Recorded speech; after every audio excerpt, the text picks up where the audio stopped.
famiglia contro una coppia di ebrei a Venezia. Un gruppo di uomini li ha cerchiati minacciandoli anche con un Rottweiler. Condanna bipartisan del mondo politico, lo sdegno del sindaco Brugnaro.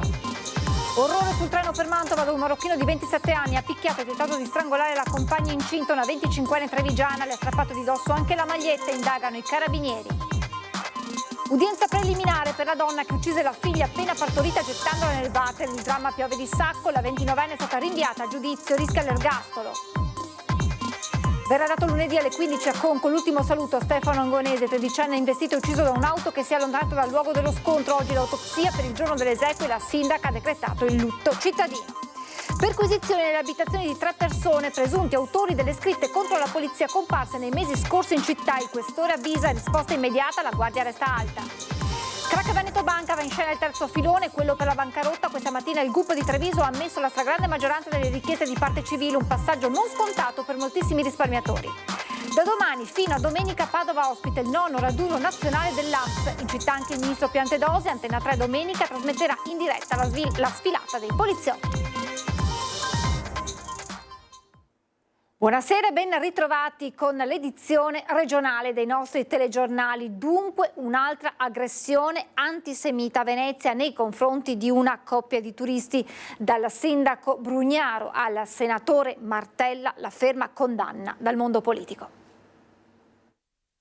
A distanza di poco più di un mese, un'altra aggressione antisemita è avvenuta a Venezia nei confronti di una coppia di turisti circondati da una decina di stranieri che al grido incalzante di Free Palestine hanno iniziato a insultarli. Poi uno degli aggressori ha izzato contro l'uomo un Rottweiler senza museruola, mentre un altro gli allungava la mano in segno di saluto per poi repentinamente colpirlo con uno schiaffo al volto, e un terzo lanciava una bottiglia di vetro che, frantumandosi a terra, ha ferito le caviglie della donna. Ferma condanna dal mondo politico. È un fatto gravissimo che va condannato, la violenza va sempre condannata ovunque. E i crimini di Netanyahu e del suo governo, che vanno fermati al più presto e che ogni giorno denunciamo, non possono essere una giustificazione per provocare forme di odio indiscriminato verso un popolo o verso un paese. Questo episodio è gravissimo e l'antisemitismo non deve trovare spazio in nessuna democrazia, né tantomeno nella nostra città, che è un esempio di dialogo e di pace. Non ci deve essere alcun tipo di tolleranza nei confronti di questi gesti. Qualsiasi forma di odio e di violenza motivata dall'odio razziale, religioso, politico è da rigettare fortissimamente. La nostra città non deve osservare più episodi di questo tipo e la classe politica, la società civile e l'attuale amministrazione devono impiegare tutte le risorse necessarie per garantire la sicurezza della comunità ebraica, dei turisti e di tutte le comunità e delle minoranze presenti in città. Venezia è e deve continuare a essere una città aperta, accogliente e sicura, dove il rispetto reciproco rappresenta il fondamento della convivenza civile, le parole del sindaco Brugnaro. Assicureremo, continua, un coordinamento ancor più stretto tra tutte le forze di sicurezza del territorio, che ringrazio per il tempestivo intervento, anche attraverso l'utilizzo della rete di videosorveglianza cittadina per garantire la massima tutela di residenti e visitatori. Esprimo la mia piena solidarietà alle persone coinvolte e alla comunità ebraica, ribadendo che Venezia non tollererà mai alcuna forma di odio o discriminazione. La nostra sarà e resterà una città libera, aperta a tutti, fondata sulla sicurezza e sul rispetto delle regole. Venezia, conclude il sindaco, è e sarà sempre una città di pace. 25enne trevigiana incinta, brutalmente aggredita a bordo di un treno dal compagno. Il fatto è accaduto in provincia di Mantova, l'uomo è stato arrestato.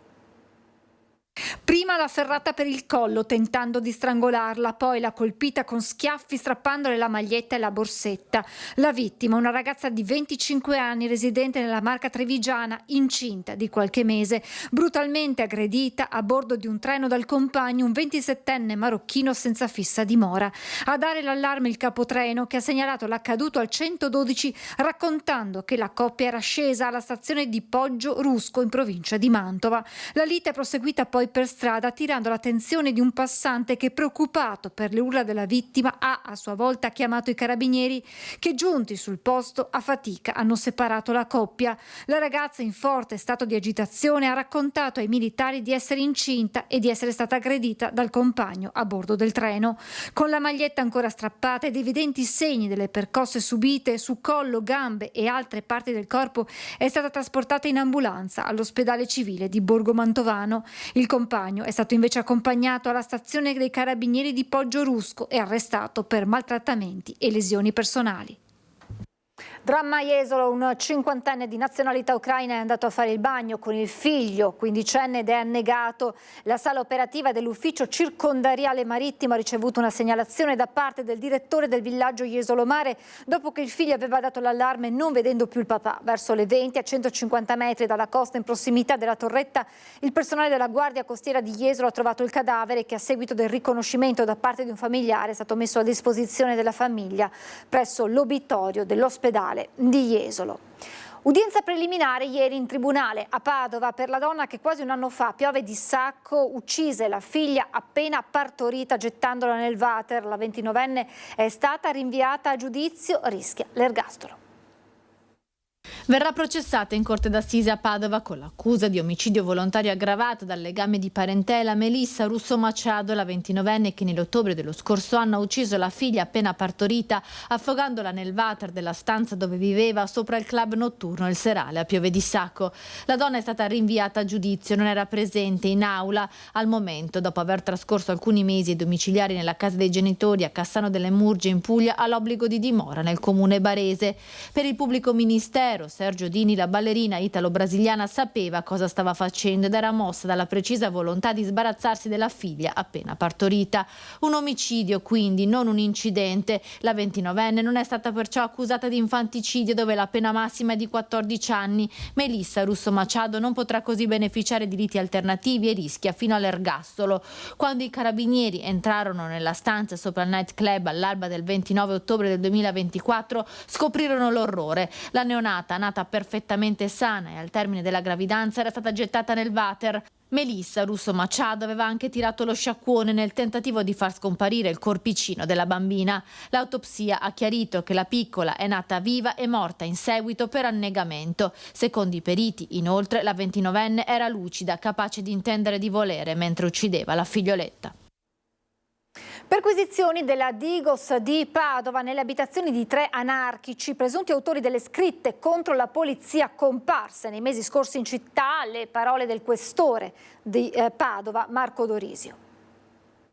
Erano segnali forti, abbiamo dato una risposta per cui con un lavoro certosino coordinato dalla Procura della Repubblica di Padova, attraverso tutta una serie proprio di incroci di dati, sono stati individuati e perquisiti questa mattina su disposizione della Procura queste 3 persone, sono dell'area anarchica e quindi insomma la risposta c'è stata, per cui non ci facciamo intimidire. Sono 3 25enni, 2 ragazzi e una ragazza, i presunti autori della serie di scritte dai toni violenti contro la polizia comparse lo scorso 11 luglio a Padova.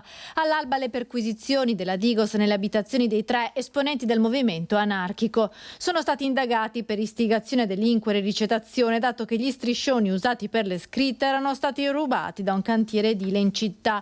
Lo scorso luglio in più punti a Padova erano comparse scritte contro la polizia. Uno striscione in solidarietà all'anarchico Alfredo Cospito e contro il 41 bis era stato ritrovato in via Ormaneto lungo il Piovego. Poi sul ponte pedonale che attraversava via Venezia un lenzuolo bianco con la scritta "Procure infami", e infine vicino ai giardini dell'Arena lo striscione che inneggiava ad Awad Mohamed Attia, che aveva incendiato auto della polizia ad Albano Laziale, la scritta "Polizia a fuoco". La Digos di Padova ha analizzato in questi mesi un'imponente mole di filmati di videosorveglianza delle telecamere sparse per la città e hanno così identificato i presunti autori del gesto, tutti già noti per la loro partecipazione a manifestazioni ed eventi nell'ambito anarchico, un ambiente sempre monitorato dalla polizia. Io nel mio ufficio quando entro ho i volti di 11 colleghi, il primo era Antonio Niedda, il 4 settembre abbiamo così purtroppo ricordato i 50 anni dal suo omicidio da parte delle Brigate Rosse. Quando non è una questione di colore, di appartenenza, quello è un monito e quindi dobbiamo sempre monitorare e sempre stare attenti affinché non abbiano a ripresentarsi quelle condizioni, perché parliamo appunto di appena 50 anni fa e quindi le attività proseguono, è un contesto particolare, però insomma ecco l'importante, anche perché dall'odio si genera la violenza e dalla violenza si generano condotte violente che poi possono anche sfociare, come abbiamo visto purtroppo in una storia recente, anche in situazioni di lutto. Verrà dato lunedì alle 15 a Conco l'ultimo saluto a Stefano Angonese, il 13enne di Tortima, investito e ucciso da un'auto che si è allontanata dal luogo dello scontro. Per il giorno delle esequie la sindaca di Lusiana Conco ha decretato il lutto cittadino. Domenica alle 20, sempre nella parrocchia di Conco, verrà recitato il rosario in memoria dello sfortunato giovanissimo travolto domenica sera a 2 passi da casa mentre con un amico si recava ad una fiera di paese. Oggi è stata eseguita l'autopsia sul corpo della giovane vittima. L'esame conferma è stato ucciso Stefano da un violentissimo colpo da dietro. Un urto violentissimo da dietro, poi la morte praticamente sul colpo.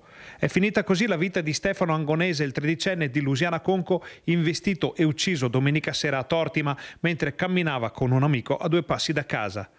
Sarebbero queste le conclusioni che arrivano dall'autopsia sul cadavere del giovanissimo effettuata nelle scorse ore su richiesta della Procura della Repubblica di Vicenza per fare chiarezza sulla vicenda. A eseguire l'esame autoptico è stato il medico legale Antonello Cirnelli, mentre una famiglia angonese ha incaricato un perito di parte, il medico legale Luca Doro.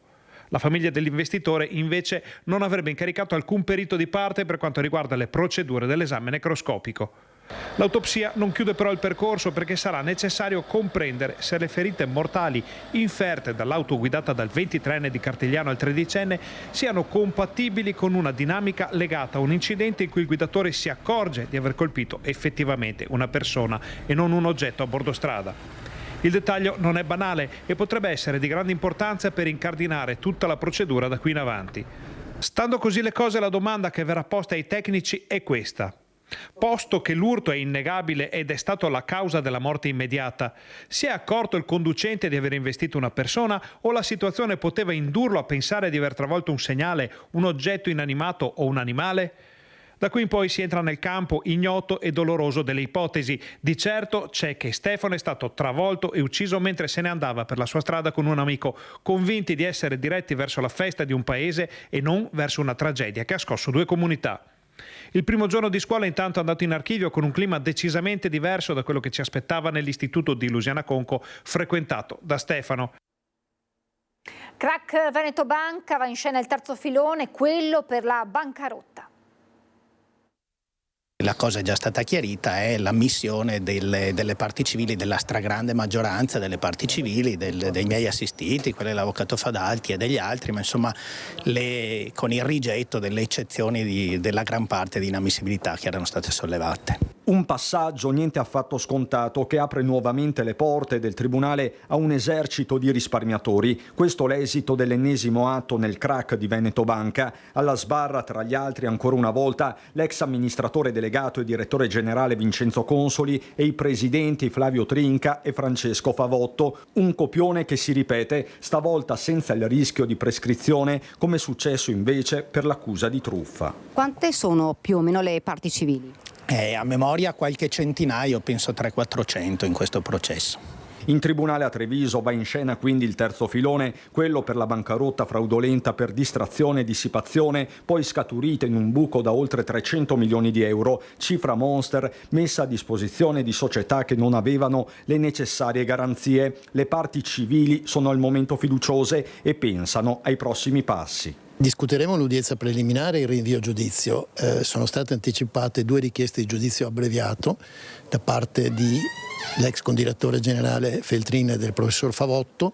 Noi dobbiamo decidere se accettare o meno il giudizio abbreviato, però per le mie parti civili credo che l'accetteremo. Siete comunque soddisfatti di questa udienza? Molto. L'ordinanza del giudice sulla costituzione delle parti civili è stata estremamente puntuale e sostanzialmente ha rigettato tutte le eccezioni delle difese.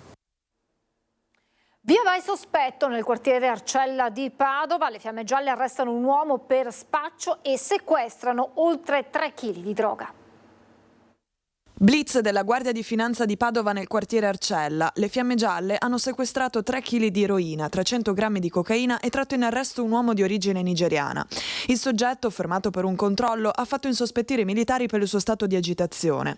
I finanzieri hanno per questo deciso di procedere a una perquisizione del suo appartamento, già da tempo sotto controllo per l'anomalo afflusso di avventori. All'interno hanno rinvenuto 273 ovuli contenenti eroina e cocaina, oltre a 10.000 euro in contanti, bilancini di precisione e diverso materiale per il confezionamento della droga. L'uomo è stato quindi arrestato per detenzione ai fini di spaccio di stupefacenti e trasferito nel carcere di Padova. Il giudice ha poi convalidato l'arresto, disponendo la custodia cautelare in carcere. Siamo a Padova, che ospiterà nel fine settimana il 9° raduno nazionale dell'Associazione Nazionale Polizia di Stato, atteso il ministro Piantedosi. La sfilata di domenica seguita in diretta da Antena 3. Padova accoglie per 3 giorni la festa dell'Associazione Nazionale della Polizia di Stato, con eventi che coinvolgeranno la cittadinanza. Con dignità e onore, questo è il titolo del 9° raduno nazionale, che si svolge ogni 3 anni e che questa edizione ha scelto Padova per le sue iniziative, che vedranno la presenza anche del ministro dell'Interno Matteo Piantedosi e del capo della Polizia Vittorio Pisani. Il primo appuntamento a Palazzo Angeli, dove verrà inaugurata una mostra delle divise storiche della Polizia. Sabato invece al BOA un convegno sulla violenza di genere, che vedrà ospite Gino Cecchettin. La Santa Messa alla Basilica di Sant'Antonio e la sera al Teatro Verdi il concerto della Banda della Polizia. Evento principale e conclusivo domenica mattina in Prato della Valle, con la sfilata di 5.000 pensionati della Polizia di Stato che arriveranno da tutta Italia. È importante capire che la Polizia di Stato non è solo quella che svolge servizio nell'estate, quella per la sicurezza. La Polizia di Stato è anche coloro che, tolta la divisa, ne mettono un'altra, che non è la divisa di riferimento per la sicurezza, ma è una divisa di solidarietà, perché le attività che svolgiamo, soprattutto di tipo volontaristico, ma non solo, abbiamo aperto attualmente le associazioni sportive dilettantistiche per aggregare soprattutto nelle città più complesse i ragazzi, perché a noi interessano i giovani che devono, come dire, crescere e maturare. Cerchiamo di essere presenti. Sfilerà anche una delegazione di poliziotti ucraini alla presenza del ministro Piantedosi e del capo della polizia. Antena 3, canale del nostro network Media Nord-Est, trasmetterà in diretta domenica mattina dalle 10 la sfilata, mentre domenica sera andrà in onda il concerto al Teatro Verdi della Banda della Polizia. Per il questore di Padova, Marco Dorisio, questi 3 giorni sono l'occasione di mostrare il forte legame della città con la Polizia di Stato. Questo è un momento proprio importante dove anche per ringraziarli e quindi per farsi così apprezzare e conoscere che la città a sua volta, in questo caso Padova, contraccambia e ricambia. Inaugurata a Oderzo, nel Trevigiano, la mostra dedicata a Paolo Rossi e ai campioni della sua epoca. Lo sport è anche l'espressione della cultura anche di un paese come l'Italia, in cui, ricordiamo, il 69% degli italiani sono calciofili, quindi dallo sport passano davvero anche tanti ricordi, tante memorabilia, tanti insegnamenti, tanti valori, ed è questo che noi anche con la mostra di Paolo e le legend vogliamo trasmettere, aiutare a diffondere. Ha aperto ufficialmente a Palazzo Foscolo ad Oderzo la mostra Paolo Rossi and the Football Legends, un viaggio dentro i ricordi, le memorabilia, ma soprattutto un viaggio emotivo attraverso le gesta del campione e dell'uomo che ha segnato un'epoca dentro e fuori dal campo. La moglie, Federica Cappelletti, giornalista e oggi anche presidente della Lega Femminile, ricorda il primo incontro con Pablito, come per primo lo chiamò Giorgio Lago durante i mondiali del 1978 in Argentina. Io ero veramente bambina quando ci siamo incontrati per la prima volta, perché quando Paolo arrivò a Perugia, mio padre, che era un grande tifoso, insieme ai miei fratelli, e quindi andammo a conoscere quello che era considerato l'eroe, ma non solo l'eroe per Perugia, per una città, ma ma l'eroe italiano, quindi andammo a conoscere, lui mi accarezzò la testa e io rimasi colpita dal suo sorriso e da quella luminosità che avevano i suoi occhi, quel sorriso e quella luminosità che poi ho ritrovato dopo tanti anni e che mi ha fatto innamorare di lui. Dal 12 settembre al 12 ottobre sarà possibile ripercorrere tutta la carriera di Paolo, toccando con mano per esempio la maglia storica della Nerossi Vicenza, con cui il giovanissimo calciatore nel 1977 si fece apprezzare a suon di gol, tanto da portare prima la squadra in Serie A e l'anno dopo farla finire seconda, addirittura solo dopo la Juventus, squadra che naturalmente si accamparrò il campione ormai vicentino de facto. La mostra proviene direttamente da New York, dove è stata ospitata al Palazzo di Vetro delle Nazioni Unite. E Paolo non solo il primo, ma anche per ora l'unico sportivo italiano al quale le Nazioni Unite hanno aperto le porte, spalancato le porte e dedicato una mostra. Ed è tutto, vi lascio ora la sigla e le previsioni del tempo. Grazie per averci seguito, buona serata.